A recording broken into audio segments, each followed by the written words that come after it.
high in the dark, cloudy sky. This was the Nasu continent in the year 1424, and something terrible was happening. Swarms of dark creatures filled the air. A giant skeletal beast led the charge, towering over everything below. This was the beginning of the Great Stallion War. It was a conflict that burned across the land, turning countless lives to dust. The Demon King's army seemed unstoppable. With almost no one left to fight back, the world was filled with despair. But then, out of the darkness, a warrior appeared. But that whole war, it was just part of a game called Paradiso. The goal was simple: defeat the Demon King, become the ruler of the continent, and build your own kingdom. And there was one guy who took this game more seriously than anyone. After work, he'd spend every single hour grinding away at Paradiso. He knew everything: character builds, managing territories, raiding dungeons, and where every rare item was hidden. For 10 years straight, he was the #1 ranked player on a Paradiso info site. But that dedication was slowly destroying him, and just like that, he died. He literally worked himself to death playing a video game. His last thought was just pure panic. He couldn't believe he was about to die a virgin at 30 years old. Then he shot up in bed, gasping for air. He was in a strange room, in a body that wasn't his, with a maid staring right at him. The maid looked at him with concern, asking if he'd just had a nightmare. His eyes shot open. He was in a huge, fancy room filled with expensive furniture and paintings. A massive chandelier hung from the ceiling. Nothing about this place felt familiar at all. He turned to the maid, completely lost. He asked who she was and where in the world he was. His questions just made her even more confused. She had no idea what he was talking about. He realized he was in some kind of massive mansion. Suddenly, a system window popped up. It identified him as Jared, level 1. His stats were awful, with 0 charm, but the warnings were worse. He was suffering from extreme obesity, a condition that had already cut 20 years off his life. He stumbled over to a mirror and finally saw his reflection. The system window was right. This wasn't his body. He couldn't believe how bad his situation was. Not only were his stats complete garbage, but his new body was so unhealthy, it had already cut 20 years off his life. He collapsed into a chair, completely exhausted by the shock of it all. He looked at the mirror, seeing his old self staring back. It finally clicked. His name was Shin Taepong, and after dying from exhaustion, he'd been reborn as this young noble named Jared. Then he saw the system windows, the game's interface, the Nasu calendar. Everything pointed to one thing. He was inside the world of Paradiso. But this wasn't a game anymore. This was real life. And if it was real, that meant he could die again. His mind raced. He knew the game's timeline. In 10 years, the Great Stallion War would begin. But the real trouble started in just 5 years, when the world would be torn apart by famine and disasters. That chaos would lead to the Great Nasu War, a desperate fight for food between all the countries. The thought made him panic. In this world, as a weak and insignificant noble, he was nobody. When the war started, he'd be one of the first to die. He was furious. Even with all his knowledge of the game,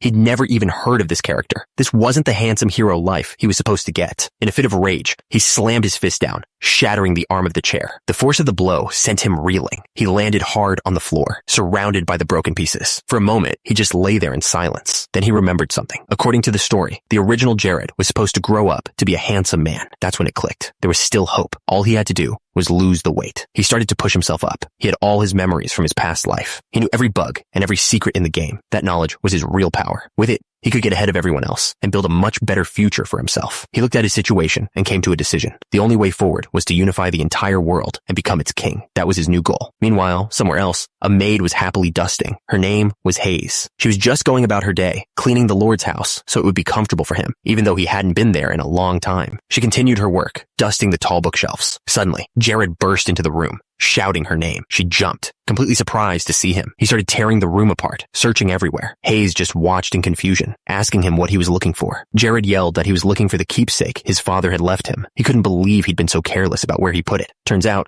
Hayes had the keepsake the whole time. Jared was stunned. He swore he'd just looked right there. He gently took the necklace from her, relieved that it wasn't lost. He thanked her for finding it. Hayes was beaming. She was just glad she could be of help and asked if there was anything else she could do. Jared just smiled and asked her to step out for a little bit. A moment later, the door slammed shut. She stood there for a second, thinking. She couldn't put her finger on it, but something about him was definitely different. That's when it hit her. He was so full of energy now. His new attitude was contagious. Feeling motivated herself, she happily skipped off to get back to work. Once he was alone, Jared took a deep breath. It was time. He looked at the necklace. It was a keepsake from his father, an artifact that could help a mage's power grow. He held it up, feeling the magic pulsing from it. But he had a very different plan for this artifact. He was going to break it. As a weak magician, this was the only advantage he could get. He needed the raw power locked inside. His own mana was way too low. This was his one and only chance to summon her. Destroying the artifact was the only way the ritual could possibly work. And with that, the ritual began. Dark energy started swirling in the middle of the room. He apologized to his father in his mind, convinced that breaking the artifact was the only way he could truly develop. The dark energy of the ritual swirled violently around him. From the darkness, a shadowy figure with glowing red eyes began to form. The The air grew heavy as the spirit took shape. A voice echoed in the room, demanding to know who was foolish enough to summon it. Jared knew it had worked. This was the one-time summon he'd been waiting for his entire life. The spirit's face appeared, its eyes glowing with a crazy light. It looked right at him, as if it recognized him. He knew exactly who it was. The evil spirit, Isabella. She asked the foolish human what he wanted, but Jared just smiled, completely unafraid. He didn't ask for a wish or anything like that. He just told Isabella that she was going to be the very start of his new power. The spirit's voice echoed through the room, demanding to know who was foolish enough to summon her. Jared knew this was it. This was the one summon he would get in his entire life. Her wild, ghostly face appeared, her red eyes locking onto him. She seemed to recognize him, her voice filled with a strange curiosity. She asked the foolish human what he wanted, but Jared just sat there, a confident smile on his face. He wasn't scared at all. He wasn't here to beg for a wish. He had a much bigger plan for her. He knew he had to play this perfectly. Isabella hated people who were scared, but she had a soft spot for lazy types, so he had to stay cool and relaxed. This was his one and only chance to make a deal with her. He couldn't afford to mess it up. Taking a breath, he finally made his request. He wanted the mind eye. Isabella seemed surprised by his answer. The mind eye? Isabella let out a wild laugh. She called him greedy,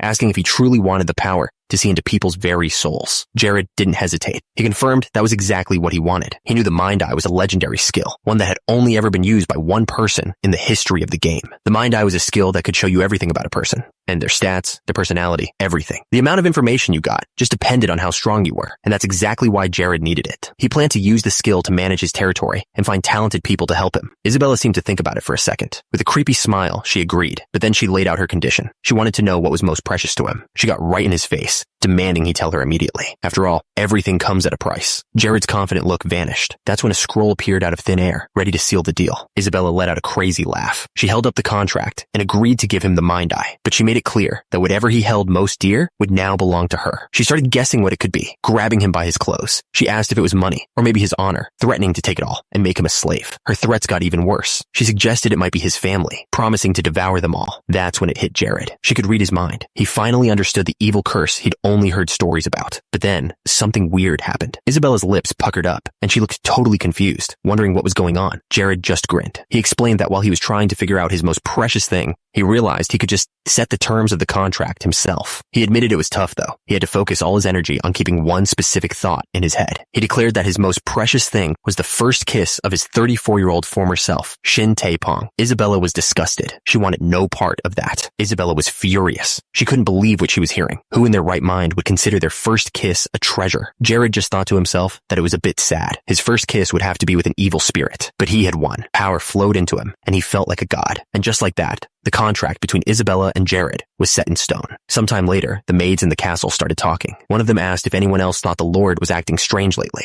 Hayes and another maid walked down the hall. They talked about how he'd locked himself in his room for months, but now he was suddenly bursting with energy. It was a huge change for a man who seemed so tired of life. The other maid agreed, saying the only time she ever saw him happy before was when he was stuffing his face with food. Hayes added that he even went down into the basement, a place the staff never went. She couldn't figure out what he was up to. Hayes was struggling to carry a massive stack of papers, trying to push her way through the hallway. Another maid offered to help her with the heavy load, but Hayes politely refused, insisting she could do it by herself. Watching her go, the other maids felt bad for her. They mentioned how she always tries so hard, but the old Jared would just yell at her until she cried. She finally made it to Jared's office, pushing the door open and announcing she'd brought the papers about the surrounding territories. But before she could move any further, Jared held up his hand, telling her to stop right there and stand still. He activated his new skill, Mind Eye. A status window appeared right in front of him, and he couldn't believe what he was seeing. Her devotion was S rank, and she had a ton of other special traits he never expected. His eyes narrowed. He realized that leaving her as a maid would be a complete waste of her potential. He decided right then and there he had to make her a healer. Then another detail caught his eye. To have an A-rank unrequited love tendency meant she had been in one-sided love for 10 years straight. Thinking about her unrequited love stat, Jared awkwardly told Hayes he was sorry, but he was too busy to consider dating her right now. Hayes just stared, completely confused by his sudden comment. He quickly changed the subject and asked her to hand over the papers. She nervously shuffled forward with the documents, but as he took the papers, Hayes suddenly bowed and apologized. Jared had no idea what was going on and asked her what was wrong. She explained that she was sorry because whenever he asked for something, she never did it properly the first time. Jared's eyes narrowed. He looked down and saw her hands were shaking. That's when the memories of the old Jared hit him. He remembered screaming at her over nothing. He remembered her looking terrified, with scratches on her face, while he just turned and walked walked away in a rage.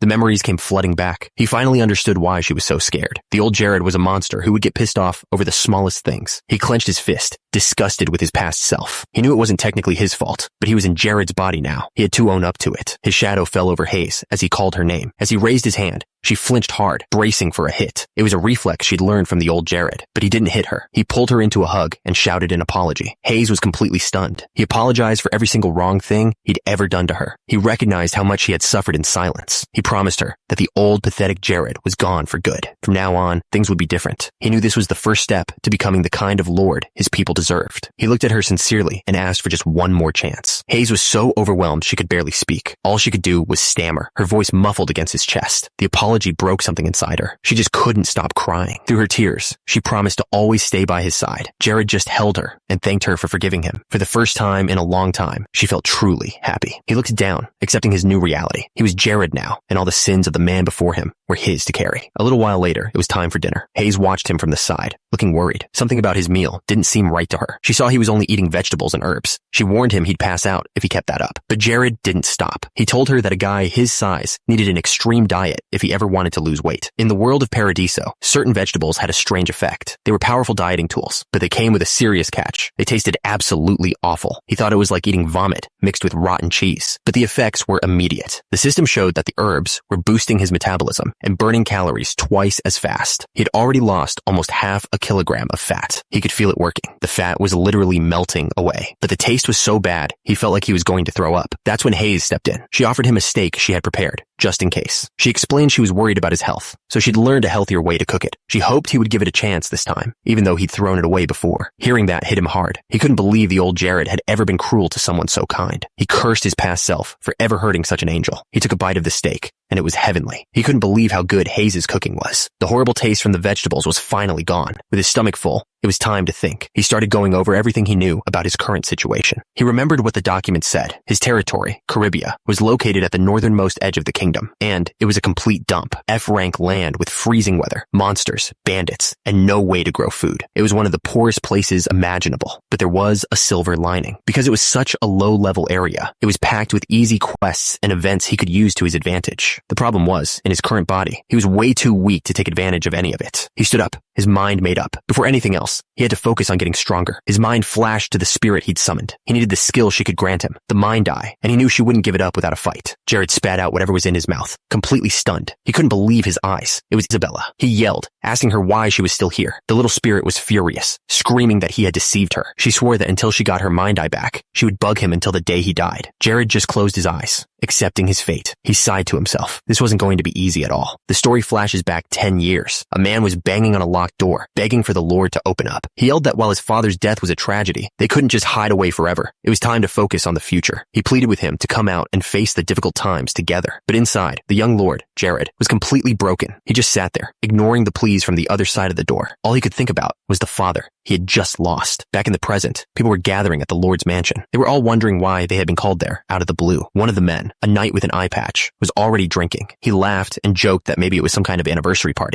He didn't seem to be taking the meeting seriously at all. Two maids stood together, completely unaware they were being watched. The knight with the eye patch, Sir Glaugus, suddenly grabbed both of them. He leaned in and yelled a morning greeting right in Hayes' ear. Hayes was clearly terrified. She stammered a greeting back, trying to get away from him. He couldn't understand why she stayed with Jared. He promised himself that one day, he'd make her his. Suddenly, a voice boomed through the hall, demanding to know what the hell Glaugus was doing. A man with a serious look on his face walked towards them. He ordered Glaugus to stop harassing the girl, telling him to quit acting like a child. Rackus kept scolding him, asking if this was proper behavior for one of the Lord's men. Hayes looked up at him, relieved, and said his name. Glaugus completely froze. He was clearly scared of Sir Rackus. Glaugus was furious. He couldn't believe Rackus was trying to lecture him, the chief city guard. But Rackus didn't back down at all. He shot back that Glaugus was just a mutt who didn't know his place. Glaugus just laughed in his face, daring him to say it again. He mocked Rackus, calling him a deaf old man. Just as things were about to get ugly, an older man stepped between them. He told them to stop because their lord was about to arrive. Rackus recognized the man, calling him Sir Oberyn. Glaugus just scoffed and turned away. Glaugus wasn't done though. He muttered about how disgusting it was to see them still walking the halls. Rackus looked like he was about to lose it. Sir Oberyn tried to calm him down. He agreed that it was crazy for someone like Glaugus to be the chief guard, but explained that it wasn't easy to just replace him. With that settled, he suggested they head over to the meeting. Everyone was gathered in the meeting meeting room, and the tension was thick. The men at the table were whispering to each other. They couldn't believe Jared had actually called a meeting on his own. Not only that, but he was actually reading the documents. They even noticed he'd lost his double chin. Glagaz took a swig from his bottle, wondering if the rumors were true. Had their lord really changed? Suddenly, he slammed the bottle down on the table. He told Jared that reading boring documents wasn't his style. He suggested they just skip the meeting and go for a drink instead. He even bragged that he brought some special alcohol this time, something he was sure Jared would love. Jared just looked at him, repeating the words in his head. Alcohol. He was clearly thinking it over. Glagaz tried to sweeten the deal, even offering to get pretty girls for Jared. The man next to him, Sir Rakis, could only watch in disgust. This was how Glagaz always got away with everything, by distracting the lord. But this time, Rakis decided he'd had enough. He stood up, ready to stop this himself, for the good of their land. Before he could say a word, though, Jared spoke. He pointed directly at Glagaz and asked him if he was out of his mind, showing up to a meeting drunk. The room went dead silent. Both Glagaz and Rakis were completely stunned by the outburst. Glagaz tried to laugh it off, reminding Jared that they'd shared drinks together just recently. But Jared wasn't playing along. He just said 2 words, magic missile. A bolt of light shot out and completely shattered the bottle in Glagaz's hand. He stared down at the broken glass, unable to believe it. Jared told him he'd overlook his disgusting behavior just this once. But Glagaz wasn't scared. He was furious. He couldn't believe Jared would dare use magic against him, even if he was the lord. With the first matter settled, Jared slammed his hand on the table. He announced it was time to move on. His attention turned to the chief guard, Grogas. He asked him if he was satisfied with all the money he'd stolen from the merchants. The chief guard was completely stunned, stammering in disbelief. He couldn't believe what he was hearing. Jared continued, asking how anyone could trust him as their lord when his own officials were robbing them blind. As blue energy gathered in his palm, he listed even worse crimes, illegal taxes, and human trafficking. But the final accusation was the worst. Jared said he knew the guard had been taking his people and training them as his own private soldiers. That was the last straw. He didn't raise his voice. He just said one word, fireball. He made it clear that breaking the bottle was just a slap on the wrist for being rude. But for a sin like this, the punishment would be far more severe. Jared told him the only way to settle his debt was for his head to be burned to ashes. The guard stammered, begging him to wait, but there was no waiting. A scream filled the air as the fireball shot forward. He had no time to react. It slammed right into his chest. Grogas lay on the floor with a huge, seared hole in his uniform. Jared looked down at him and said that while every bone in his body wanted to kill him, the law had to be followed. So he made his decision. He announced that starting today, Grogas was no longer the chief guard, and he wasn't stopping there. He promised to root out every bit of corruption in his land. The other officials looked on, completely terrified. Immediately, they all dropped to their knees. They begged their lord for forgiveness, admitting they had committed terrible sins. One of the officials watched in awe. He knew Grogas wasn't weak, but Jared had taken him down with a single hit. He realized this was the true power of the Ukulates family, a 4th-class wizard. A young noble named Rakis was just as stunned. He saw the same commanding presence in Jared that he'd once seen in his father, Viscount Barrett. Jared then turned to the dark-haired official. He announced that he was now the new public chief guard of Caribia. The man couldn't believe what he was hearing. Jared's voice cut through his surprise, asking if he dared to talk back. The man immediately dropped to his knee and accepted the command without another word. With his new guard in place, Jared looked over the rest of them. He asked if anyone disagreed with his command. Not a single person dared to object. He took a quiet breath. He knew the old Jared's reputation was at rock bottom, but he felt like he'd finally recovered a little bit of dignity. Unfortunately, this was just the first step. As he looked at the heads of his departments, he knew there wasn't a single person here he could actually trust yet. His eyes then landed on one old man in particular, who just stood there silently. The old official just smiled, a look that confirmed Jared's suspicions. He couldn't trust any of them, but Jared wasn't worried. He decided to take it one step at a time, knowing his mind-eye skill would help him figure everything out. A month passed. In the cold streets of Caribia, trouble was already starting. A man knelt on the ground, begging them not to take his money. He pleaded that he couldn't run his business without it. The collector just held a knife to him and told him to shut up. He said this wouldn't have happened if he'd just paid his tax on time. Later, one of the thugs mentioned that Sir Glagaz hadn't shown up to collect the tax money. He joked that maybe he'd gone somewhere warm for a trip. His partner warned him not to even think about spending it. The white-haired man just smiled and said he wouldn't, holding a gold coin in his hand. That's when they heard a doorbell. The thug with the bandana heard the bell and told his partner to go see who it was. And the bald man cracked the door open and asked who was there. Standing on the other side was Jared, with a big, friendly smile on his face. The man's eyes went wide. He started to yell, asking who the hell this fat guy was. But before he could finish, a fist slammed right into his face, and the one who threw the punch was a knight named Rakis. The system showed his nature was all about loyalty, peace, and justice. The impact was devastating. The man went flying across the room, and his friends just stared in shock. Rakis roared at them, asking how they dared to speak to their lord that way. He warned them that they must have a death wish, but Jared just smiled and told him to calm down, saying it was fine if they swore at him. He then added that illegally collecting money from the citizens and merchants, well, that was a completely different story. His friendly smile was gone. He gave a single, cold order. Don't let any of them escape. Rakis grinned, his eyes glowing with excitement. He told his lord he would do exactly as commanded. The other men looked terrified. They were told they'd all be put on trial by the new chief guard. The title alone was enough to make them panic. While the fight was happening inside, one of the thugs was waiting outside with a bag full of money. He heard the commotion and knew it was time to run. He didn't even try to help his friends. He just grabbed the bag and tried to sneak off. But the door creaked open and Jared was standing right there. He calmly asked the man where he thought he was going. The man panicked and made a run for it. Without even moving, Jared just raised his hand and cast a magic missile. The bolts of energy shot out and hit him instantly. He didn't stand a chance. With the criminals taken care of,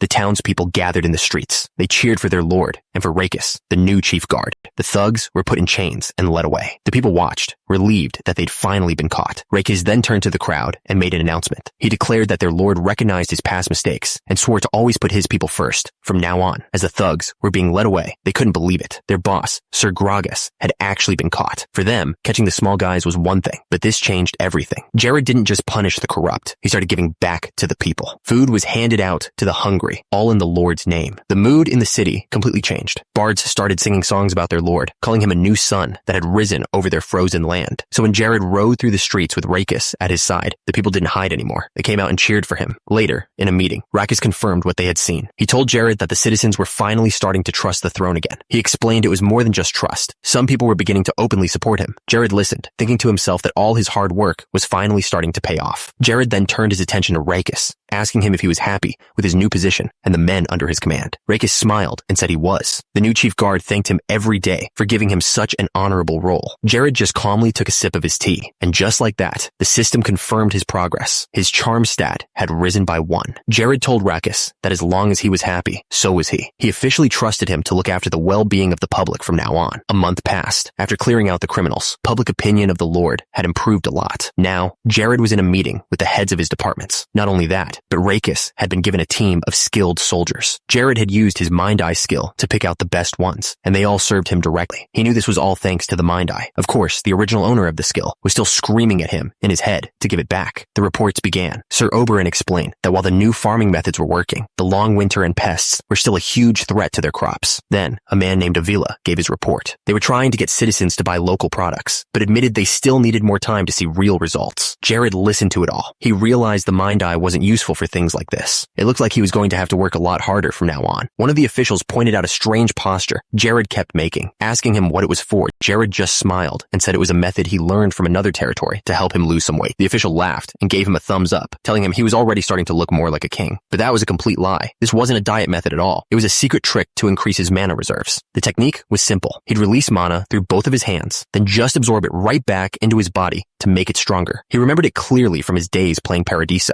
It wasn't an official skill, just a straight up bug, but doing it for a month gave the same effect as increasing his mana level by 12. As a 4th class mage, he figured he could only get away with this trick 1 or 2 more times. As he finished his thought, the next report was brought forward. Suddenly, a soldier burst into the room, shouting that he had an urgent report. He told Jared that the search party had found a bandit camp hidden in the coal mines. But that wasn't even the worst part. The soldier stammered that they'd also found slaves. Jared's eyes narrowed. This was personal. The story jumped back 1 year earlier. 2 swordsmen were locked in a fierce training battle. From a distance, a young kid watched them, completely focused on the fight. They were clearly impressed, thinking about how skilled the fighters were. That's when 2 shadowy figures appeared behind them. They asked the kid why they were always lurking around, warning that it could get them in trouble. The kid ran up to them with a huge smile, calling them brother and sister. The red-haired woman just grinned and warned her she'd get in trouble for slacking off. But the girl, Lena, just laughed it off. She effortlessly lifted a heavy barrel, bragging that she was way faster than the other kids. The conversation shifted to her future. The woman mentioned that Lena was finally turning 14. She asked if it was true she'd soon be working as a maid in the Lord's mansion. Lena confidently confirmed it was true.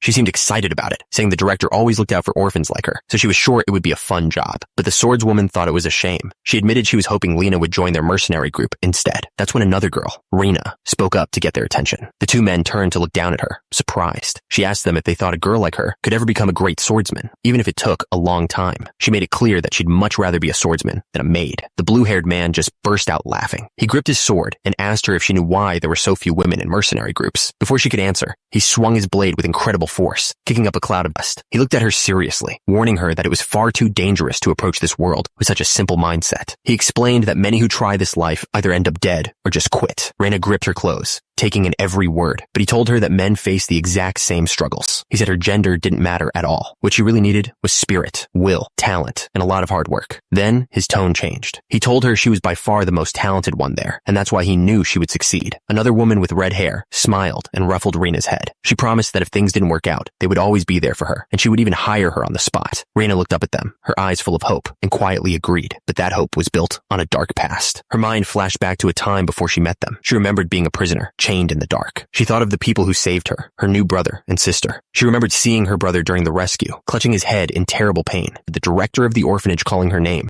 He used to tell her she was a God-given angel and asked her to always give the orphanage her all. And of course, she happily agreed. She trusted him completely, but that was all a lie. The memory cut to a dark room where a slaver laughed in her face. He told her the director was the one who sold her to them. Lena couldn't believe it. She yelled that it was impossible, that the director had promised her a job as a noble's maid. The men just laughed at her. They mocked her for believing she'd be a maid, calling her a dumb slave and telling her to shut up. Another one of them picked up a whip. He started to lecture her, saying that an orphan and a slave were very different. He screamed that as a slave, she needed to show some respect. Then he brought the whip down hard. She cried out as the whip struck her again, but even then, she refused to believe it. She screamed that the director would never do something like that. A month passed. Aside from the punishments, most of her time was spent locked away in a dark cell. That's when one of the other prisoners, a girl named Mani, asked her if she was from Mayurika. Mani told her that if she was, then her fate was sealed from the start. She was always going to be a slave. Lena was stunned and asked what she meant. Mani explained that nearly all the orphans in Mayurika are sold into slavery. It was a direct order from the lord of that territory.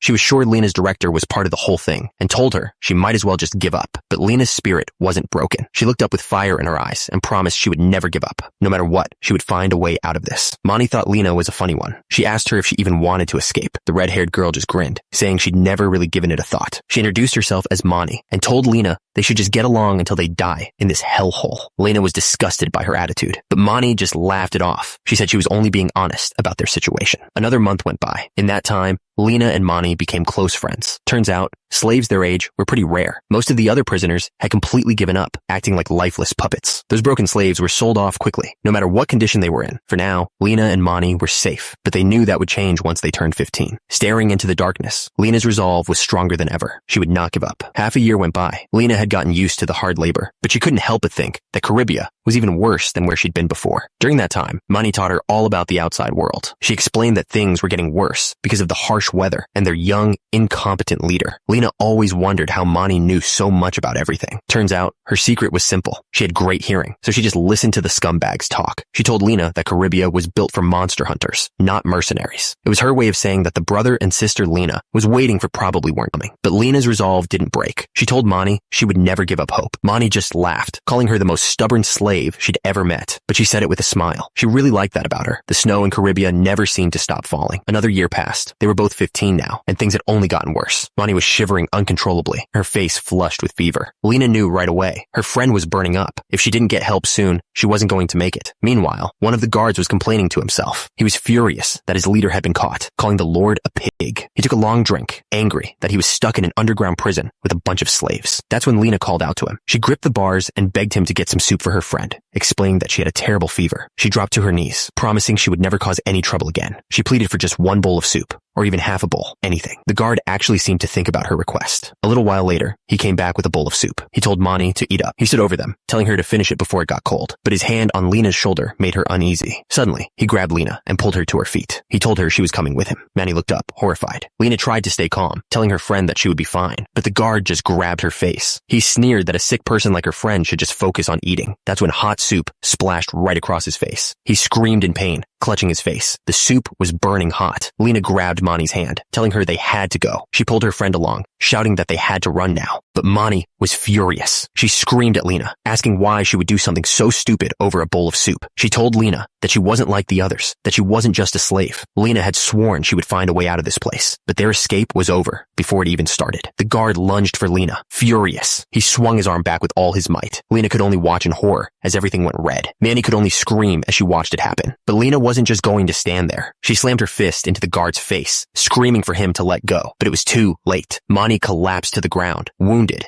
and Lena fell with her. Lena looked down at her, her voice shaking with anger. She demanded to know why Manny would do something so stupid as to take a knife for her. Manny just looked up, her voice weak. She told Lena that her own life had always been worthless anyway. She explained that she grew up with bandits, surrounded by violence and death. It was the only life she'd ever known. But Lena was different. She remembered seeing how Lena had a dream, even as an orphan. Manny admitted that at first, she didn't even like her. But now, she confessed with a faint smile. She was jealous, and that jealousy was exactly why she had to protect her. With her last bit of strength, Manny begged Lena to never, ever give up. The guard stood over her, but Lena wasn't looking at him. She quietly promised that no matter what, she would get out of this place. Her promise quickly turned into something much darker. She swore that everyone there, every single one of them, would pay with their lives. The guard was stunned for a second. Then his shock turned to rage. He grabbed her by the hair, demanding to know who she thought she was talking to. He pointed to his face, screaming about the injury her friend had given him. He decided he might as well just kill her too. But then another voice cut in, asking if he could even call that a burn. The guard looked up, confused by the interruption. Before the guard could even react, he was completely engulfed in flames. He let out a horrible scream. The voice belonged to Jared. He held up his glowing hand, telling the guard that this was a real burn. Jared explained to his companion that this snowy place was the Alami mines, where Ched and his crew were hiding. The knight was surprised, asking how Jared knew their exact location. They stood before a huge, dark entrance built into the side of the mountain. Jared explained that with their protector, Gragas, out of the picture, the slavers would be looking for a place to hide out for a while. The knight put his hands on his helmet, realizing Jared was right. He praised his lord's sharp thinking, saying an abandoned mine was the perfect place for them to hide. Jared just drew his sword, dismissing the praise. He then turned to his soldiers and shouted for their attention. He announced that their mission was to go into the mines and take out every last slaver hiding inside. He ordered them to rescue everyone who was enslaved and show the criminals the true meaning of justice.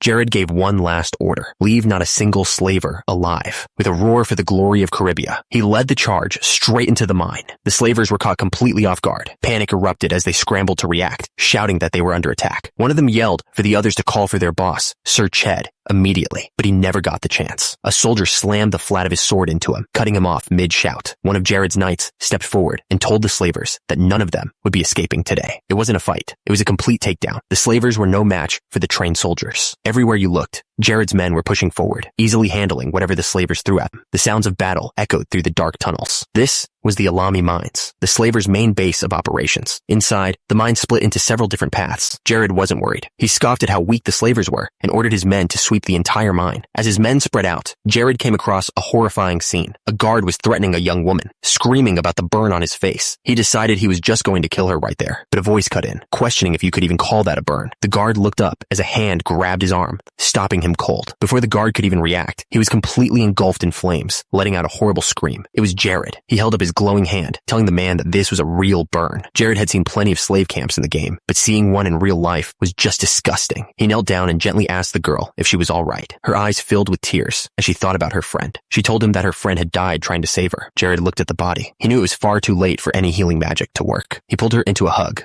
apologizing for not getting there sooner. He could see from her thin body and worn hands that she had been through a lot. Just then, another man stumbled into the area, demanding to know what the hell was going on. A system window identified him as Ched, and apparently, he was extremely drunk. Ched looked over and recognized Jared. He sneered, mocking him for being the fat pig of a leader. He yelled at Jared to go home and stay out of his business. Jared's expression hardened as he asked what kind of business he was talking about. He pointed out that Ched was a miner from this land, yet he showed absolutely no respect for his own lord. Jared had heard enough. A ball of energy formed in his hand as he declared he wasn't just going to catch Ched, he was going to kill him. Ched just laughed, mocking his magic. He was completely sure that a pig like Jared couldn't possibly hurt him. They stared each other down, both ready to make the first move. Ched lunged forward, throwing a blast of lightning, but Jared was way faster. He activated his haste skill, moving in a blur of blue energy. He moved like a flash of light, easily dodging the attack. Ched couldn't believe it. He yelled out, questioning what kind of magician would use such a simple spell. Before Ched could even react, Jared was everywhere at once, circling him completely. But then Ched figured it out. Haste was a basic spell, and it was almost impossible to change direction while using it. He thought he had Jared trapped, so he came up with a new plan. He started gathering a massive amount of energy, planning to destroy everything around him, but he never got the chance. A blue fist slammed right into his face. Jared didn't stop. He unleashed a storm of punches, hitting him again and again. Jared looked down at him. He explained that trying to use a big spell while drunk was a stupid move. It left him completely defenseless. Jared looked down at the man on the ground. He couldn't even get angry. The fight was just that pathetic. Suddenly, 2 notifications popped up. The system announced that the War Against against the criminals, and the annihilation of the underground organization quests were complete. Public loyalty shot up, but that wasn't the biggest news. A golden window appeared, declaring that loyalty had reached 100 points. Because of this, Caribia was officially entering a golden age. With Ched's death, the entire situation in the mines was quickly wrapped up. Justice was swift. From the kidnappers to the murderers, every criminal involved was executed. The former slaves were put under public escort and safely returned to their families. Later, one of the rescued girls, Lena, looked up at Jared. She asked nervously if she was really allowed to stay in his territory. Jared nodded. He explained that if she went to an orphanage in a place like Mayarika, the director would just sell her right back into slavery. Jared told her he'd been looking for talented youngsters to work with. He then invited her to come with him to Caribia, but he wasn't done. He promised to personally train her to become a great swordsman. Lena's eyes lit up,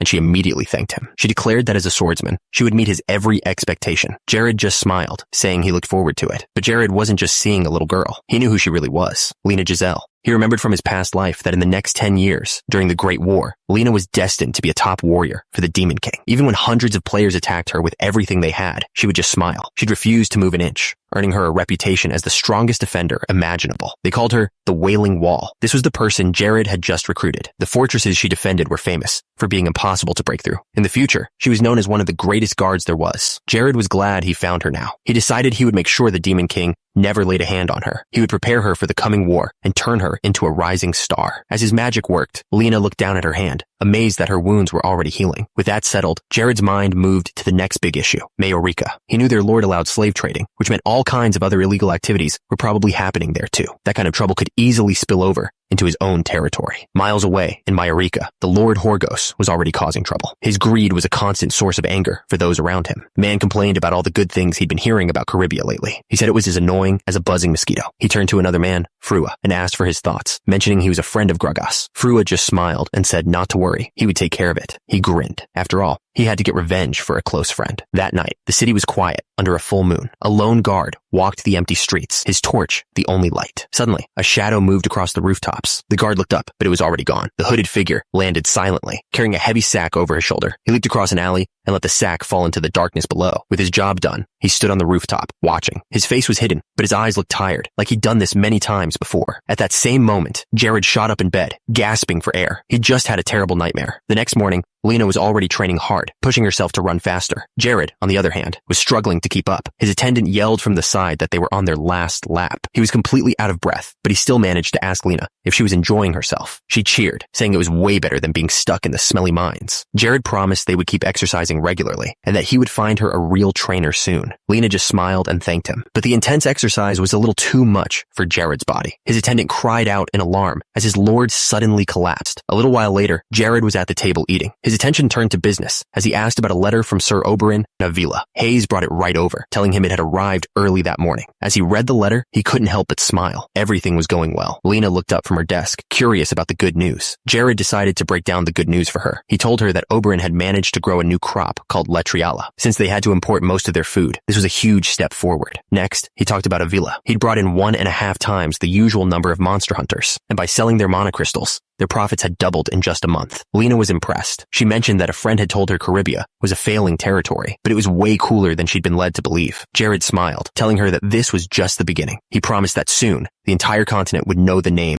Caribia. Just then, a man in armor burst into the room. He looked worried. Jared recognized him as Rakis and asked what was wrong. Rakis told him there was an urgent matter that needed his immediate attention. Whatever Rakis told him, it was serious. Jared asked if it had been found that morning. Rakis confirmed it wasn't just in one spot. Whatever this was, it was happening all over the territory. Jared was furious. He couldn't believe someone would just throw something like this into his land. Turns out, someone had been dumping monster bodies. Rakis felt responsible, saying he should have been more careful with his duties. But Jared told him not to be so hard on himself. Caribia didn't have any walls yet, so things like this were bound to happen. He figured the person had to be from outside the territory, but he couldn't understand the motive. What was the point? Just then, their conversation was cut short. A young boy ran toward them, pleading for someone to help his mother. He was so desperate, he even offered to be sold for money if it meant saving her. It wasn't a boy, it was a young girl. She was desperately begging a man for medicine, but he was just yelling at her to give up. She refused to let go. That's when the man froze. Jared had walked up behind them and calmly asked the girl for her name. The people around them gasped when they saw it was their lord. Jared just asked the girl what kind of medicine she was looking for. With tears in her eyes, she told him her name was Mia. She explained that her mother had caught the Rhinella disease. Jared's expression changed instantly. He knew that disease, and it was serious. The hooded man started panicking, trying to defend himself to the lord. He claimed no one would sell the herbs because the disease was basically a death sentence. But Jared already knew all of this. He remembered from the game that there were only 2 known cures, a special blessing or a rare potion from a distant empire. The disease was a lot like tuberculosis and was first found in a territory full of monster dungeons. It was linked to being around monster corpses, and suddenly, everything made sense to Jared. Jared knelt down and gently asked the girl, Mia, to take him to where her mother was staying. He looked at her with total confidence and said he knew exactly how to treat the Rhinella disease. She led him to a small, worn-out house. It was clear they didn't have much. Inside, the place was even worse. As Mia told him her mother was on the 2nd floor, Jared worried if the old stairs could even hold his weight. The girl rushed ahead, calling out for her mom. Her mother was lying in bed, coughing weakly. Mia told her not to worry, that she'd brought someone who could help. The woman, Mary, assumed Jared was a doctor and told him to leave, saying she had no money. That's when a system window appeared, and the news was bad. She only had 7 days left to live. Jared was shocked. 7 days was basically a death sentence. He immediately told her not to worry about payment and to just relax. Mia quickly corrected her mom, explaining that this wasn't a doctor. It was their lord, and he had come personally to heal her. The woman looked at him, surprised. She said it had been a while, and asked if they had met before. She coughed, the memory coming back to her. She remembered that he was hired as her personal chef 8 years ago.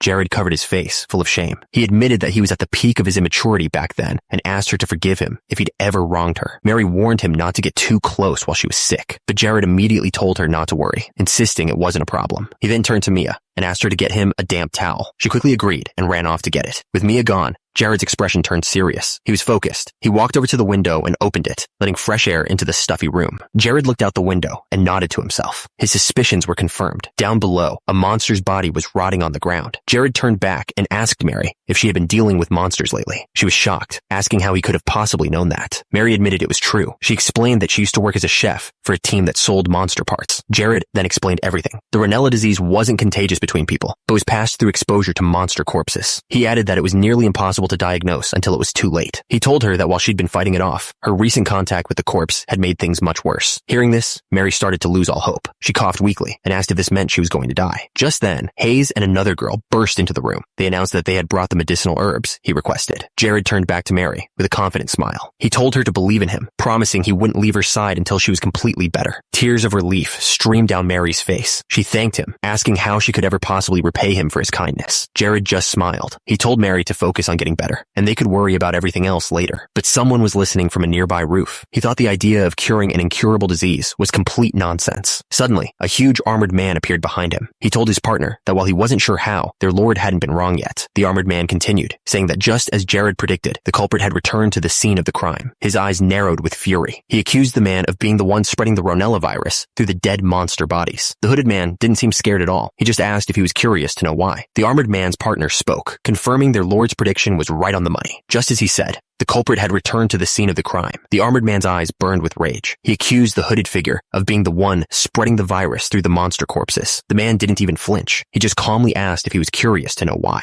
Meanwhile, back in the room, Jared was getting the ingredients ready. He named the final herb they needed. Hayes couldn't believe it. She commented that the herbs were all easy to find and wondered how they could cure such a dangerous disease. Jared carefully began to brew the cure, heating the mixture over a small flame. The thing is, Jared knew this recipe from his time playing Paradiso. He remembered a post on a bulletin board where some random herbalist got fed up and just uploaded the entire cure for everyone to see. Thanks to that old post, Jared was now making a cure that shouldn't have been discovered for another 10 years. As he worked, Mary called out to him. Jared told her to go ahead and speak her mind. She asked him why a powerful lord would work so hard just to save a poor commoner like herself. Jared's answer was simple. He said you have to experience pain yourself to understand what others are going through. Hearing that, Mary wondered if he had also suffered from the Rhinella virus in the past. Jared shook his head. He explained that he grew up healthy and was loved by everyone around him. He took her hand, his expression turning serious. He admitted that his mother, who was the kindest person he knew, wasn't so lucky. He told her it was a true story. His family had been so poor that his mother couldn't even afford to see a doctor when she got sick. He continued his story, explaining that by the time his family finally took his mother to the hospital, it was too late. She had terminal cancer and couldn't even use her own hands anymore. He said he was more angry than sad. He was furious with himself for being so helpless in a situation that felt so common. Even though it had been over 15 years, he admitted that he still blamed himself for what happened that day, and that's why he was here now. He knew exactly how Mia was feeling. He didn't want her to go through the same pain he felt, the pain of losing a mother. Meanwhile, on a rooftop nearby, two figures faced each other. Without wasting any time, they charged, and their blades met with a sharp clang. The fight was fast and brutal. Neither one was giving an inch. The swords ground against each other, neither fighter giving an inch. One of them broke away and swung hard. The armored warrior met the attack with his own blade. The hooded man's sword came right for his face, but he blocked it just in time. They were locked in a stalemate, pushing slashing with all their might. The hooded man realized his opponent was just relying on brute strength. He saw an opening. Instead of matching power, he decided to aim for a weak spot. He moved in to end the fight quickly. The hooded man was fast. He dodged the sword and landed a solid kick right to the warrior's face. The blow sent the warrior stumbling backward, completely caught off guard, but something wasn't right. The hooded man's eyes widened in disbelief. The kick hadn't even left a scratch. The hooded man couldn't believe his attack had done absolutely nothing. The warrior was done playing around. He dragged his massive sword along the ground, building up energy for his next strike. He roared in anger, furious that someone would dare attack Caribia. Then he unleashed a powerful swing, his blade glowing with energy. The hooded man could only watch in terror as the attack came right at him. He desperately raised his blade to defend himself, but it was clear he stood no chance against that much power. The warrior's sword sent into the roof, but the hooded man was already in the air, easily dodging the blow. He was completely shocked. He'd never been told the guard chief was this strong. He couldn't figure out where all that power was coming from. Turns out, Reika's strength wasn't normal. It came from his special tendencies. Whenever he fought against evil enemies, his order and justice traits would boost his physical abilities far beyond their limits. And since this guy had already been identified as a villain, Reikis was basically unbeatable. He told the assassin to just surrender, because there was no way he could win this fight. The assassin admitted the guard chief had surprised him, saying he thought this would be an easy kill. With that, he leaped off the roof to make his escape. The assassin declared that he was giving up. He announced he was leaving for the day, but Rakis wasn't having it. The guard chief yelled, asking who said he could just leave. The assassin just smiled. He told Rakis not to worry, promising they'd meet again soon. He said they would finish their fight then, and with that, he vanished in a flash of light. A thick fog suddenly surrounded Rakis. He had no idea where it came from. By the time the fog cleared, the assassin was gone. 2 weeks passed. The story shifts to a young girl named Mia. A voice told her to watch closely as blue energy started to swirl around her. He showed her the first way to gather energy, called the merging method. It pulled all the tiny bits of mana in the air together into one spot. Then he showed her the second way, the condensing method, which clumped the mana together into a different shape. Mia was confused. She asked why she had to learn both if they seemed to work the same way. The teacher replied that everyone thinks that at first, but he explained that an evil magician can destroy all the mana in the area. If that happens, a mage who only knows the merging method becomes completely useless. Mia was shocked. The thought of a magician not being able to use their spells was terrifying. She finally understood why it was so important to study both methods, no matter how hard it was. But then, she had another question. She asked him what was up with his weird costume. Jared pulled back his hood, looking a little awkward. He admitted he was just trying to look more like a proper magic teacher. Mia wasn't impressed with his costume,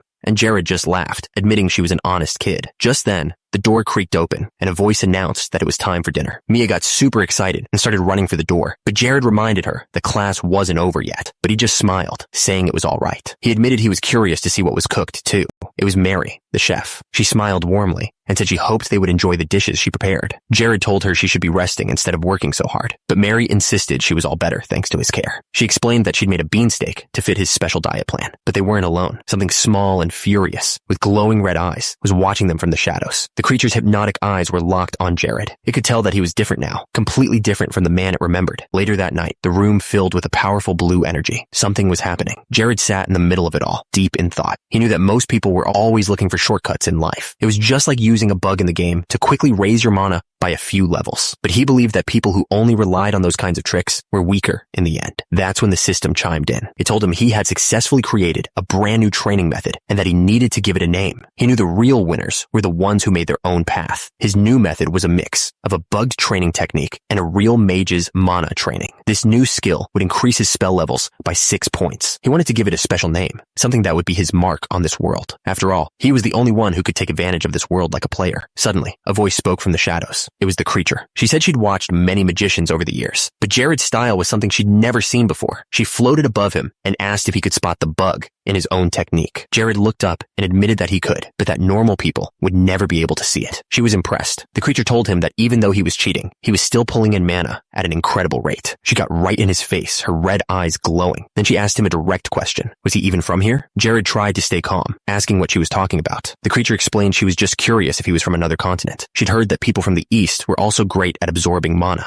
Jared saw his opening. He quickly pretended to remember an old story from his ancestors that sounded just like that myth, but in his mind, he knew the truth. The eastern continent wasn't some myth. It was a massive expansion for the game Paradiso that was in development for 5 years. He was looking forward to it, but he died before it was ever released. The creature leaned in close and asked him what was on his mind. She told him that so many interesting things happened around him, and it made her really curious. Jared just asked her what her point was. She told him to relax, reminding him that he was the only only person in the world who could even see her. Suddenly, she put her hand over his eye, and it glowed a deep red, just like hers. She told him that the mind eye belonged to her. But then, she got all playful. She told him to forget about the mind eye, and just consider it a wedding present for her future husband. Jared was completely stunned. She admitted that at first, she thought he was unpleasant to look at, but now that he'd lost weight, she found him really easy on the eyes. Jared looked completely flustered. He asked if that was the reason she'd been staring at him so intently while he was asleep. She just smiled and got closer. She said that since he was such a man now, it shouldn't be a problem for a virgin like her to take him as her partner. Then she accused him of taking her first kiss. Jared looked like his brain had just shut down. He'd had enough. He yelled that he had to run off to the Ronella territory and just took off. But she wasn't letting him go that easily, calling after him to go together. Sometime later, the topic of conversation was completely different. A voice was talking about someone named Lena, saying she was accomplishing a lot for her age. And the voice went on, saying her potential was so great that they'd have nothing left to teach her in a month or two. It was Hayes. She was reading a report that had just come in from Sir Rakkus. Jared listened, noting that the title of the strongest person in Caribia was expiring in a month. He agreed Lena must be a huge talent, but he was confused by the word expired. He told Hayes to pass on a message. He'd find a good teacher for the girl soon. She happily agreed. He told Hayes he already had a few good candidates in mind for the job. Sometime later, a carriage was speeding through a dark forest. Suddenly, an arrow slammed into the side of the carriage, but it was stopped by a magic shield. Hayes looked up, confused. Jared was already reacting, magic gathering in his hand. The shouts from outside confirmed it. This was an ambush. The guards were yelling to protect the Lord at all costs. Arrows rained down on them from all sides. Jared calmly put up a barrier, thinking it was just the work of bandits. But Hayes screamed his name in terror. Without a second thought, Hayes threw herself in front of Jared, ready to shield him with her own body. He screamed her name, shocked. Jared grabbed her, yelling that what she was doing was dangerous. He warned her she'd just get hit by arrows and die. But Hayes insisted that protecting him was her most important job, so he told her not to be so reckless. He shoved Hayes back down into her seat, yelling at her to stay put. He warned her that if she came out of the carriage, he'd deal with her himself. With Hayes safe, Jared stepped outside. He yelled into the forest, demanding to know who was shooting at them. One of his guards warned him it was dangerous, but Jared just waved him off. He said he would handle this himself. He put up a massive magic barrier, stopping every single arrow in its tracks. The attackers were completely blocked. They couldn't get through. Watching from the trees, one of the bandits realized their target was a magician. The leader just calmly confirmed it. He explained that's exactly why some masked man had hired them for the job. A nameplate identified him as Tog, a magician murderer. Jared overheard everything. The mention of a masked man reminded him of what Rakkus had said. He then called out to the bandits, letting them know he could hear every word. The bandit leader sneered that magicians were worthless. He charged forward, ready to make an example out of Jared for his men. He leaped into the air, bringing his weapon down for a powerful strike. But Jared was already casting. He used haste to speed himself up. Then he prepared a magic disruption spell. The bandit just scoffed, saying tricks like that wouldn't stand a chance. His weapon slammed right into Jared. The force of the blow knocked him forward. But when Jared looked up, he was completely fine, a magic shield floating over his head. He smirked, telling the bandit his title of magician murderer wasn't just for show. After all, the bandit leader realized from Jared's casting speed that he was a powerful magician, at least 4th class or higher. He knew he couldn't let up. If he stopped attacking for even a second, Jared would have a chance to fight back. He laughed, mocking Jared for struggling to block his strikes. His men cheered him on, while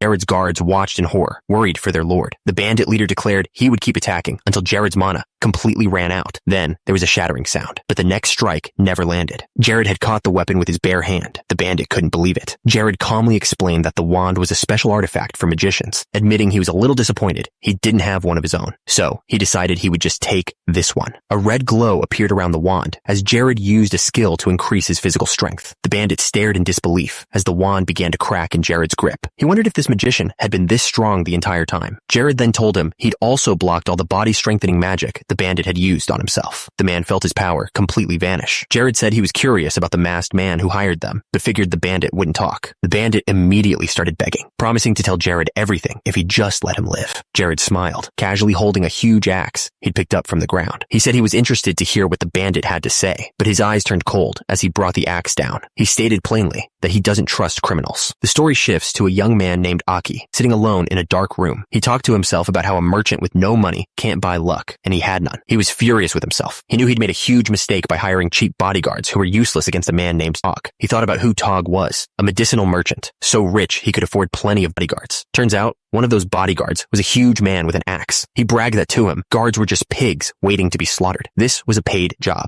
A mysterious masked man gave the axeman a down payment, promising the rest once the work was done. The masked man's plan was revealed. He knew Caribia had successfully healed its people, and he wanted to steal the ingredients for their cure. He figured they'd try to take the cure to the Ronella Ronella territory to make a profit. He was setting a trap for them along the way. The axeman asked if he was sure they would pass by this road. The masked man didn't hesitate, saying his scout's information was perfect. From his carriage, Aki watched in terror. He knew the bandit leader was a monster who had already killed 11 people in a week. He wondered if anyone in the world was strong enough to stop him. Jared's eyes were cold as he brought the axe down. He had no intention of listening to a criminal's promises. The bandits screamed in shock. Their captain was dead. Enraged, they all charged forward at once, but they were no match for Jared. He unleashed a barrage of magic, taking them all out with ease. Aki watched, his heart pounding. He couldn't believe it. His rescuer had finally arrived. To him, Jared looked like a knight in shining armor. The moment the fighting was over, Aki rushed out. He beamed at Jared, thanking him over and over for saving his life. Jared just stared back, a little unsure how to respond to all the praise. Aki was so grateful, he threw his arms around Jared, who was clearly not used to this kind of attention. He asked for a little personal space. Aki immediately let go,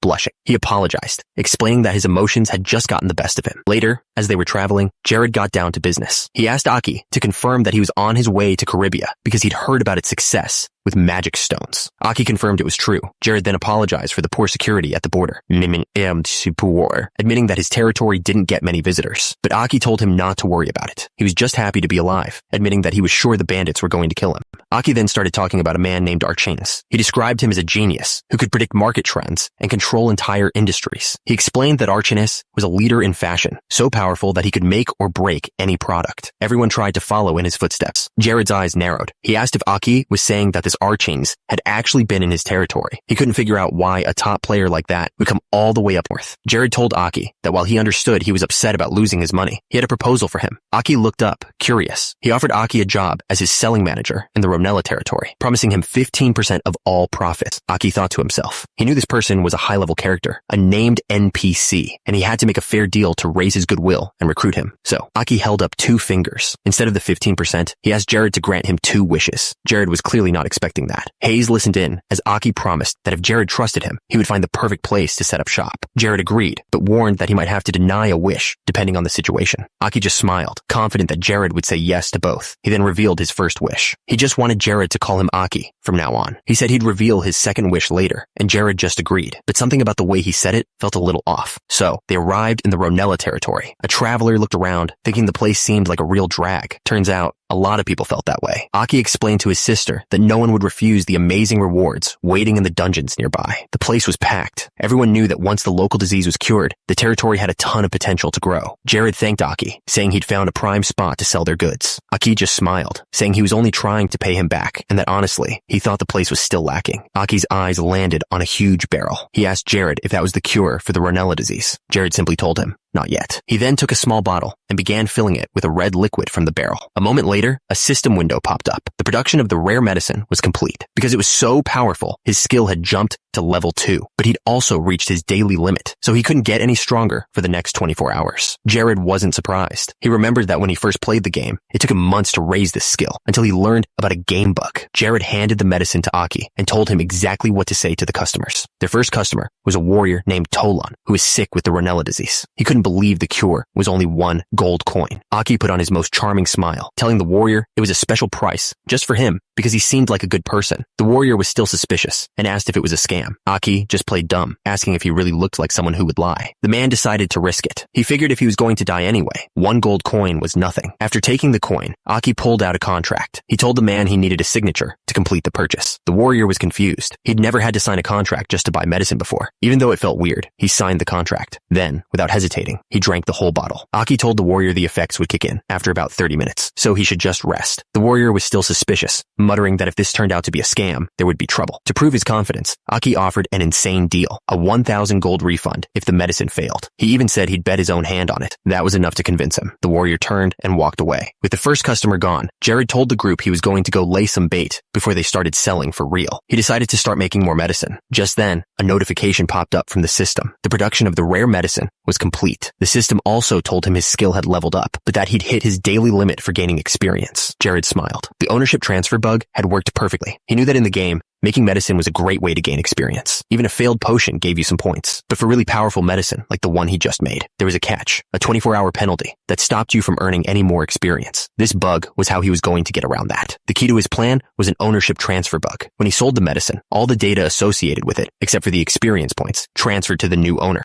That meant the 24-hour experience penalty was applied to the customer, not to him. Jared was free to keep making more medicine without any cooldown. A couple of hours went by. They were waiting for someone named Aki, who was running late. Jared wasn't worried, telling Hayes that he should be there any minute. Just then, they heard a loud rumbling sound approaching from the distance. It was a massive crowd of people, a stampede, headed right for them. A voice from the front of the mob yelled out for Jared. Hayes panicked, realizing the entire group was running straight at them. Jared recognized the people at the front. It was Aki, and right behind him was their very first customer. The medicine had clearly worked wonders. The crowd swarmed them, screaming for the medicine. Even a skeleton knight was pushing its way to the front, desperate to buy some. Jared and Hayes were trapped in the middle of it all. People started fighting, shoving each other, and yelling about who was first in line. The people couldn't believe it. They wondered how a place like Caribia could create such a miracle medicine, calling it a blessing from God. One man remarked that the lazy, fat lord must have finally woken up. One of Jared's helpers got the crowd's attention. He announced that they would only be selling at that spot for one day. After that, anyone who wanted more would have to go to the Caribia territory. He pitched Caribia as a playground for hunters, full of monsters, since so few people dared to go there. And on top of that, he said the medicine was a steal at only 34 gold. To drive the point home, he reminded everyone that the medicine from the Empire cost 100 gold. Theirs wasn't even half the price. He smiled and told them to please get in line. The crowd went wild, throwing bags of money right at him. That night, things finally calmed down. While Hayes was fast asleep, Jared was still up, thinking about their earnings. They had made over 12,000 gold in a single day. He realized monster hunters were way richer than he expected. Suddenly, a hand landed on his shoulder. A voice asked if he was satisfied with the day's profits and why he wasn't asleep yet. It was Aki. He smiled and told Jared he was there to use his last wish. Jared remembered their deal. He told Aki to go ahead and make his wish. Aki looked him dead in the eye. He wanted to become Jared's vassal and run a trading company for him. Jared seemed surprised by the request. Aki dropped to one knee, swearing that even though he was young, he would build the best trading company in the entire North if Jared gave him the chance. Jared looked down at the coin in his hand. He remarked that Aki was awfully confident for someone who had recently been robbed of everything he owned. Jared told him that he was already considering making him a vassal, but he made it clear that being the deputy of trade was a huge responsibility, the very heart of Caribia's business. But then, Jared held out the coin and said the position was his. He had promised to fulfill his wish, and he was a man of his word. Aki looked up, completely overjoyed. He explained why he agreed. He praised Aki for seeing Caribia's potential, for being bold enough to ask for the job, and for being lucky that the position was still open. Aki couldn't thank him enough. Jared just waved it off and told him to get some rest, since they were heading back in the morning. Later, Jared stood outside alone. He felt a sense of hope, like a warm spring breeze. He looked up at the moon, thinking that this warmth was finally starting to touch his cold, frozen land. The production bug had worked even better than he'd hoped. His skills in potion creation and medicinal herb mixing had jumped to level 35. As a reward, he received 2 new skills, automated production and the ability to create even better mana potions. This new automated system was a game changer. For 5,000 gold and 10 mana stones, it could make 24 bottles a day, with each bottle selling for 39 gold. Their daily profit was now over 900 gold. The cure had an effect no one expected. Since it was only sold in Caribia, monster hunters flooded the territory. This led them right into the nightmare forest, and they began clearing out the beasts that had plagued the land for so long. Soon, rumors of both the cure and the magic stones spread like wildfire. Merchants from all over started talking about Caribia. They traveled to the territory, all hoping to get a piece of the new fortune. Everything was happening way faster than Jared had planned. The territory was growing at an incredible speed. Caribia, once a forgotten wasteland, was now famous across the entire continent. With things settled for the moment, Jared set out on a journey, but he wasn't alone.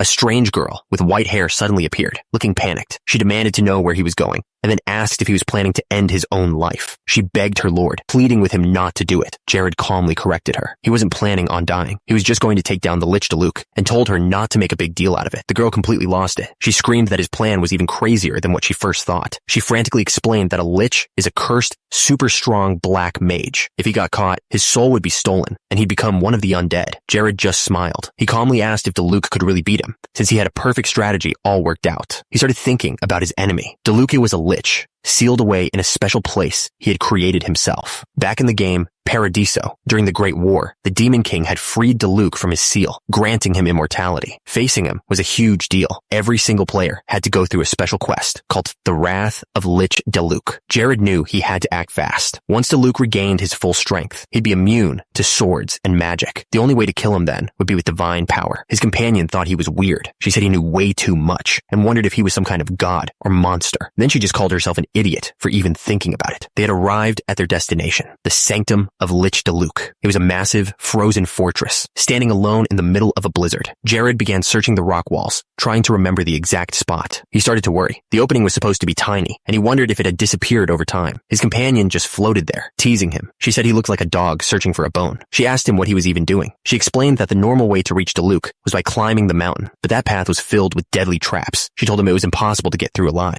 Jared pointed out the bodies of those who had tried the normal path. They had all frozen to death long before reaching the top, but he knew there was another way. He pressed his hand against a solid rock wall. It gave way, revealing a secret entrance. His companion stared in disbelief as Jared slipped right through. He explained that this path wasn't supposed to exist. It was a bug in the world's design that he had found himself. It was probably just a small gap left by the creators when they made the map, but thanks to that mistake, he had a direct path to take down Diluc. He welcomed her to Diluc's secret treasure room. The place was overflowing with gold and powerful items. His companion was amazed by the sheer amount of treasure. Jared explained it was the reward meant for an entire party that managed to defeat the Lich, and it contained at least 10 artifacts. But he wasn't just there for the gold. He searched through the shelves until he found exactly what he was looking for. He picked up a strange-looking ring with a mouth on it. His companion asked what it was. Jared slipped it on his finger and smiled. He told her it was much more than a simple ring. He explained that it was basically an endless backpack. To prove it, a river of gold coins poured right out of the ring. His companion got nervous. She wondered if it was really okay to just take all this stuff, admitting that even she was no match for a Lich. Jared wasn't bothered. He argued that they weren't stealing. They were just taking back what the Lich had stolen from others. He put on the rest of the gear, and his stats shot up. The spirit could tell he was having a good time. Far away, in a dark chamber, someone was chained to a throne. It was the Lich, Diluc. He was furious, blaming a saint for sealing him away and draining his power, leaving him trapped for good. He swore that once he broke free, he would turn every human into one of the undead and make them suffer forever. Suddenly, a voice echoed in the chamber, mocking the Lich. It told him that if he was in timeout, he should be thinking about his mistakes, not plotting evil. It was Jared. He was standing right behind Diluc's throne. The Lich looked up, completely stunned, and demanded to know who he was. Jared just smiled and repeated the question. As he spoke, his hand on the Lich's shoulder started glowing with golden energy. Without another word, he unleashed a massive blast of power, hitting Diluc point blank. He looked down at the Lich and declared that he was the man who would become the world's hero. The energy faded, leaving the throne room scorched, but Diluc was still sitting there, chained to his throne. The Lich seemed completely unfazed. He just said he wanted to ask his question again, but in a different way. Dark, fiery energy exploded around him. He called Jared a brat and demanded to know where someone like him had come from. The Lich demanded to know how Jared had avoided all his magic and traps to get there. The answer was in the items he wore. First, a pair of earrings that massively boosted his charm and magic stats. Then there was the necklace. It didn't just increase his magic power, it completely removed his need to eat or sleep. And finally, a ring that boosted his wisdom and magic, with a special ability to add divine power to his attacks. Jared's hand glowed with golden energy as he held the Lich down. He just smiled and repeated the question back, asking Diluc who he thought he was. Without another word, he unleashed a massive blast of power, hitting Diluc right in the face. He looked down at the Lich and declared that he was the man who would become the world's hero. The energy faded, leaving the throne room scorched, but Diluc was still sitting there, chained to his throne, completely unfazed. The Lich just calmly said he wanted to ask his question again, but in a different way. Dark, fiery energy exploded around him. He called Jared a brat and demanded to know where someone like him had come from. He wanted to know how Jared had managed to avoid all his magic and traps to get there. Jared stood calmly across the room, completely untouched. The answer to the Lich's question wasn't in his strength, but in the powerful items he wore. The enemy was a Lich. Basically, a Lich is a mage who traded their humanity for eternal life and incredible strength. Since they don't have a body, they use a special container to create a magical copy of themselves that they control from far away. But Diluc was different. A saint had destroyed his container and trapped his soul in this one body. That meant if he died here, he wasn't coming back. Jared knew the plan. He just had to keep his distance and avoid the Lich's life-stealing magic. This wasn't his first time fighting Diluc. In his past life, he'd fought the unsealed version of this boss plenty of times. He launched a lightning arrow straight at the Lich. Diluc caught it with one hand, completely unimpressed. He called the magic pathetic. The Lich grunted as the arrow hit, but he didn't seem hurt at all. Diluc was confused. He wondered how Jared could use continuous magic without running out of power. Even for a third-class mage, This amount of energy was impossible. Then he noticed something else. He could feel divine power coming from the flames on his own body. That's when it clicked. He realized Jared must have stolen the artifact that belonged to the saint. He couldn't believe it. Jared had found his treasure room. The lich admitted he didn't recognize Jared, but he decided it was best to end this quickly. He started gathering dark energy between his hands, but a voice cut through the silence, asking why he was in such a hurry. It was Jared. He crashed through whatever was in his way, a ball of golden light in his hand. He told the lich to be a good senior and treat his junior well. Then he slammed the golden energy right into the lich. Jared knew his plan was working. By constantly using his own magic, he was canceling out everything the lich threw at him. He didn't have a single move powerful enough to finish this, but he didn't need one. If he just kept this up, victory was his. The lich felt like Jared could see right through him, but Deluk wasn't worried. This was his territory, and he wasn't fighting alone. He called out for his knights. He demanded to know why they hadn't stopped the intruder. Then he gave them a simple order: punish the one who dared to enter his domain. The spirit panicked, warning Jared that the undead were here, but Jared already knew.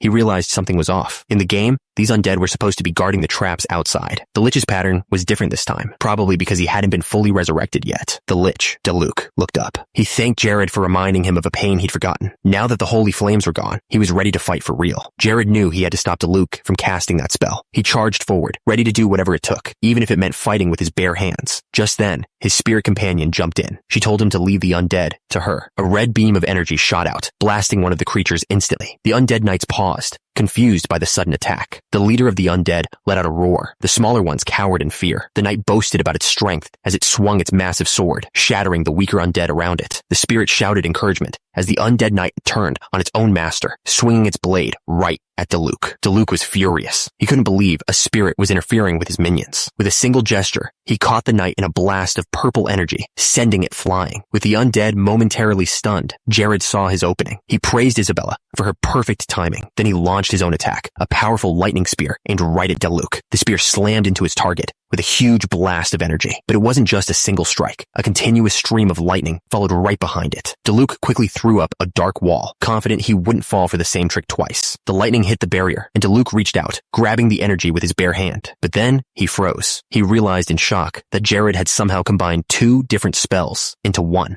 Jared just smirked. He explained it was a special trick he'd invented, one that Deluk had fallen for over and over again, back when this was all just a game. The lightning began to glow, now infused with holy power. The holy energy exploded, and Deluk screamed as the attack tore through him. When the light finally faded, the lich was bound to his throne by chains of pure holy energy. Isabella's skeleton minion cheered, asking if they had really just beaten a lich. Jared let out of the fight finally over. He turned and walked away from the chained lich. Isabella's voice called out, telling him it was all thanks to him, but it wasn't over. The lich lunged forward, his hand glowing with dark energy. He screamed for Jared to die as he unleashed a skill called Drain Touch. Jared was faster. He swung his staff, knocking the lich's hand away before it could connect. Jared's eyes glowed red. He told Deluk he knew that attack was coming and that it wouldn't be enough to kill him. Then he activated a skill, Mind Eye. Instantly, cracks spread across the lich's skull. It began to shatter into pieces. But Jared wasn't done. He unleashed another skill, this one with a holy attribute, blasting the lich with pure light. The lich screamed in agony. For the first time since becoming undead, he felt true fear. His instincts told him to run, but the seal held him completely still. But then, his thoughts shifted. He considered the idea of death and fear and decided it was a joke. Dark energy exploded around him. He roared that he was a lich, a black mage who ruled over death itself. He was Deluk. His eyes glowed with purple fire as he stared down his opponent. He challenged the holy mage to fight him again. Jared just stared back, completely unfazed, didn't waste any time. He immediately started throwing blasts of dark energy everywhere. Jared raised a shield just in time, blocking the wave of darkness. But Jared wasn't impressed. He thought the lich was just throwing spells around wildly, without any real skill. The raw power was too much, though. His shield started to crack, and then shattered completely. The lich roared for him to die, launching another massive blast of energy right at him. Jared's eyes went wide. For a second, it looked like he was caught completely off guard. But then, out of nowhere, Isabella's skeleton minion jumped in front of him. It took the full force of the blast to protect him. Deluk was furious. He screamed that he'd had enough of the interference. Deluk's dark energy tore right through the skeleton, shattering it into pieces. The minion's spirit appeared before Jared, apologizing that it couldn't do more. It asked him one last time if he was absolutely sure he could kill the monster. Jared just grinned. He told the spirit that in his current state, Deluk couldn't lay a finger on him. He admitted that the lich's appearance and powerful attacks were a bit surprising at first, but underneath it all, his fundamental patterns hadn't changed at all. Just like every other monster in the game Paradiso, Jared knew everything about Deluk. He knew exactly how the lich attacks, how he dodges. Deluk roared in frustration, calling Jared a quick-footed bug that needed to be crushed. A massive attack slammed down right in front of him, but Jared didn't even flinch. He calmly finished his thought. He also knew all of the lich's tricks. The lich sneered, noticing that Jared had finally stopped running. Jared simply smiled, telling the lich that challenging him was the one thing he was completely sure about. Diluc found that hard to believe. He questioned how Jared could be so confident when all he'd done so far was dodge his attacks. Jared just said something as he blinked out of the way of another strike. That's when Diluc finally realized what was happening. The magic Jared was using was only 4th class. He screamed that Jared had been toying with him the whole time. Jared grabbed the chains, reminding the lich that he was always 100% sure of himself. He activated his skill, Holy Chain Bond. The chains binding Diluc suddenly erupted with holy light. The lich grunted in pain. Jared told him that a monster without any real substance was easy to attack. Jared poured even more holy energy into the chains, telling the lich to feel the blessings of God flowing through him. He activated another skill, one that would make his light attribute magic grow even stronger. The lich let out a horrible scream. The holy light completely overwhelmed him, tearing his form apart. Jared looked back at the remains of the lich and told him to give up. No one was coming to save him. But the lich's voice echoed through the room. He said giving up was his choice to make and warned Jared about the future that was waiting for him. He told Jared to think carefully about the enemies he would have to face from now on. Jared just shrugged. He calmly admitted that Diluc was a powerful 9th class mage, while he himself was only 4th class. The lich was fading, but he had one last question. He asked Jared what he truly desired from all of this. Jared looked at him, completely serious. He told the lich he wanted his most powerful symbol of rule. The lich's skull finally fell to the ground, the purple light in its eyes fading out, but his voice still echoed through the room. He laughed at Jared's demand, calling it a joke. He said that even gods and devils had failed at what Jared was trying to do. A golden bracelet appeared next to the skull. Diluc promised to watch Jared from the afterlife, curious to see what would happen. Isabella watched Jared and admitted that his calm confidence was the scariest thing about him. Jared finally relaxed, letting out a breath now that the lich was gone. Isabella explained that even though many people were stronger than him, he acted like he already knew he would surpass them all one day. Jared picked up the golden bracelet. He was amazed, saying it was even better than he had hoped. Turns out, it was a growth-type artifact, the best kind you could possibly get. Jared was thrilled with the golden bracelet. He said there was no better artifact, and the whole trip was worth it just for this. But then, Isabella called out to him. She'd found a strange book lying on the floor. Jared picked it up. It looked like something the lich had left behind, but he was confused. In all his time playing the game, Diluc had never dropped a book before. He looked at the cover. It was a revival spell for Lich Diluc. He explained the spell's conditions. The resurrected being would be forced to obey its master's every command, and if the master died, the spirit would die too.